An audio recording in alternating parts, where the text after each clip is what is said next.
due to the effect of a spatial context or temporal context. The perceived orientation of a test line or grating pattern can appear tilted away from its physical orientation. The tilt illusion, T, is the phenomenon that the perceived orientation of a test line or grating is altered by the presence of surrounding lines or grating with a different orientation. Spatial context. See Fig. 1. And the tilt after effect, T, is the phenomenon that the perceived orientation is changed after prolonged inspection of another oriented line or grating. Temporal context. See Fig. 2. It has been reported that the magnitude and the direction of the perceived orientation shift depends on the relative orientation between test and contextual stimuli. See Fig. 3. Psychophysics experiments have shown that relative orientations between 0 deg and about 50 deg produce repulsion effects. The test line or grating tends to rotate away from the contextual stimulus, which is known as the direct form of the tilt effect. But larger relative orientations up to 90 deg produce attraction effects. The test line or grating tends to rotate towards the contextual stimulus, which is known as the indirect form of the tilt effect. It has been observed repeatedly that indirect effects are smaller than direct effects. The repulsion peak is about 3 degrees usually when the relative orientation between the test and contextual stimuli is around 20 degrees, and the attraction peak is usually maximally 0.5 degrees when the relative orientation is around 70 degrees. See Fig. 3. The original experiments showing the T and T. These effects were first studied by Gibson in 1937. The subject's vision was restricted so that he could see a black line, the test line, bisecting a white circular field, and he could grasp the edges of a disc to rotate the line about its midpoint.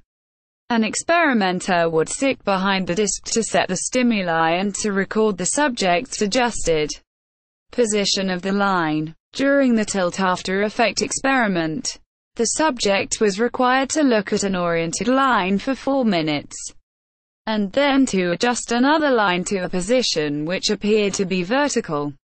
In the simultaneous tilt illusion experiment, a tilted grating was introduced into the circular field of the subject, and the subject was supposed to set the adjustable line to vertical before and after the tilted grating had been superposed on it. Both experiments showed that the position which appeared to follow the subject's perceived vertical was slightly off the objective vertical, and the perceived orientation shifts depended on the relative orientation between the test line and the adapted line of the simultaneously induced line. Tilt effects under various conditions. The tilt effects have been tested with various stimulus parameters, such as spatial frequency, color, luminance and contrast differences between the test grating and the contextual grating, and disparity, depth or temporal separation between them. Dichoptic presentation, invisible, and natural image contextual stimuli have also been studied.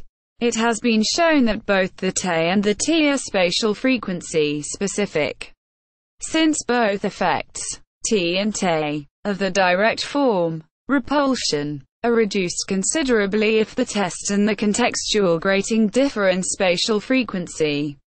It has been further suggested by Wendleroth and Johnston, 1988, that separation between the contextual and test stimuli, with either the spatial gap or the spatial frequency difference, reduces the magnitude of the direct but not the indirect tilt illusion.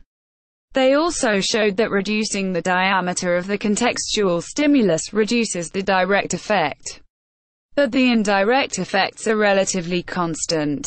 According to Durant's paper in 2006, in the direct form of tilt effects, the largest illusion occurs when the test stimulus and the context surround are presented simultaneously. The spatial gap The relative contrast and depth cues result in a reduced T.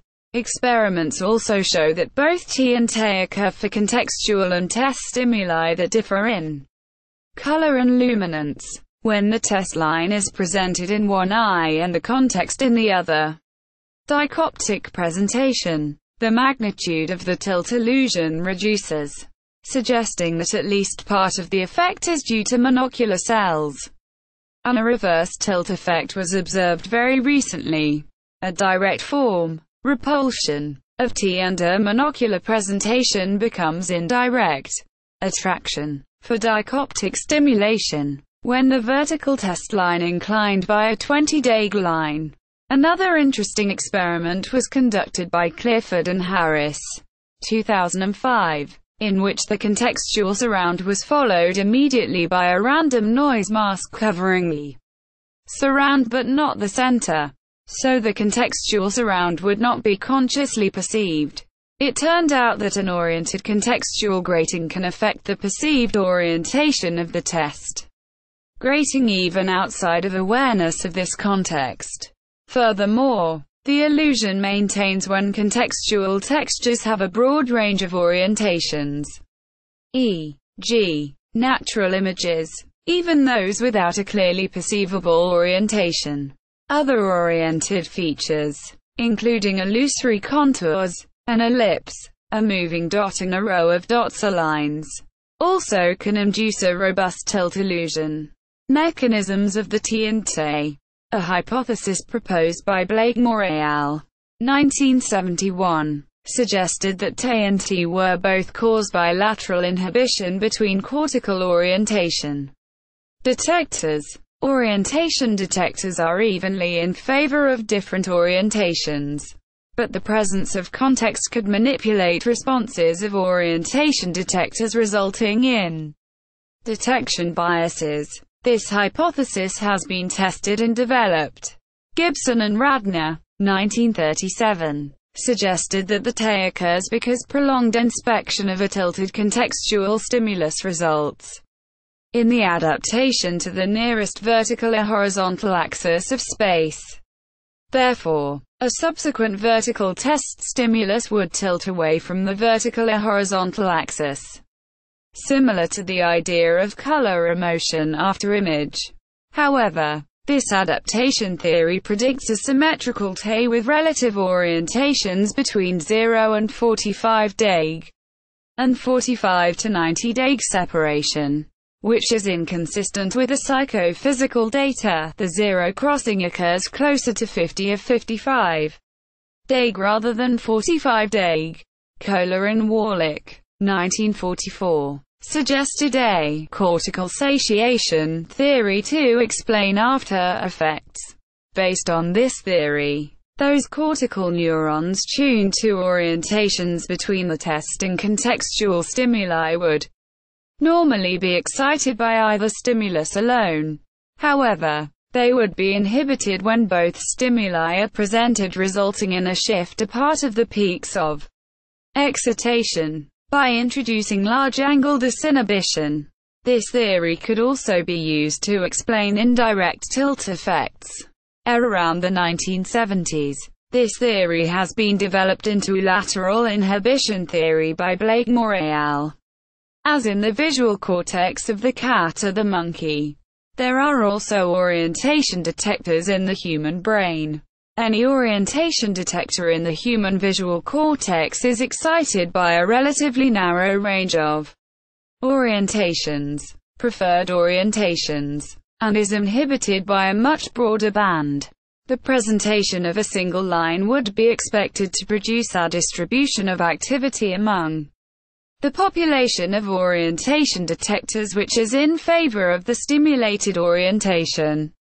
Orientation tuning. The context would generate another distribution in favor of the contextual orientation.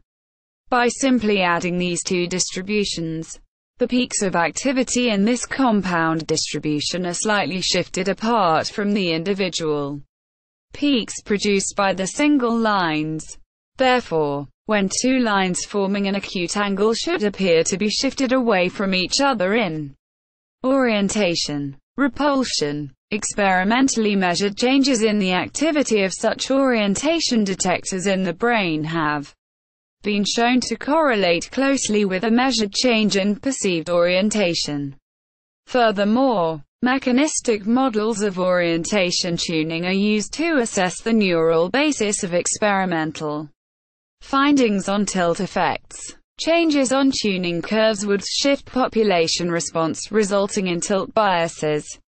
Contextual stimuli can possibly change neural firing rates, tuning widths, and preferred orientations, which depends on the relationship between the orientation of the contextual stimuli and the preferred orientation of the neurons. Schwartz et al. 2009 proposed that natural scene statistics could also affect changes on orientation tuning curves with the presence of context. The coordination between the surround and the center across segmentation boundaries is greatly reduced, and our visual system takes advantage of this natural statistics feature. Increased evidence for segmentation information leads the visual system to decouple the coordination between the center and surround. In the model, a segmentation probability between the test center and context is introduced to control the amount of contextual modulation, and they showed that this model predicts both the direct and indirect forms in the tilt illusion. Physiological evidence. The effect of context on tilt also can be detected by measuring how the electrophysiological responses of singular population neurons to the test stimuli are changed by context. Electrophysiological results indicate contextual stimuli could suppress or enhance neuron firing rates, cause broadening or sharpening of orientation tuning widths, and shifts in preferred orientation. It has also been shown that responses of population neurons, by adding individual responses together, are changed by the context. Fang et al. 2005 provided fMRI evidence on the tilt after effect. After long-term adaptation to an oriented grating, the fMRI response in the human V1, V2, V3, VP, V3A and V4 to a test grating was proportional to the relative orientation between the adapted and test grating. Similarities between the T and T. The simultaneous tilt illusion is generated due to spatial context, and the tilt after effect is due to temporal context. Experimental data, however, show many similarities between them. Schwartz et al. 2007 reviewed the psychophysical and electrophysiological parallels between the T and T, which are probably revealing functional commonality between spatial and temporal context. It has been shown that when an after effect and a simultaneous illusion of opposite biases were paired, first adapting to a clockwise oriented line and then presenting the vertical test line with a counterclockwise inducing line, the two effects summed linearly, which also suggests a common mechanism of T and T. It has been suggested that this similarity between the spatial and temporal effect could be explained by the natural scene statistics in which spatial and temporal context always share features, since objects are typically smooth and change slowly, and our visual system adapts these statistics features in order to code information efficiently. However, there is not always a clear temporal analog to spatial features. For example, spatial features have a key role in linking signals across space to get boundaries inference, while temporal signals may not play the same role. See also optical illusion. List of optical illusions. Fraser spiral illusion.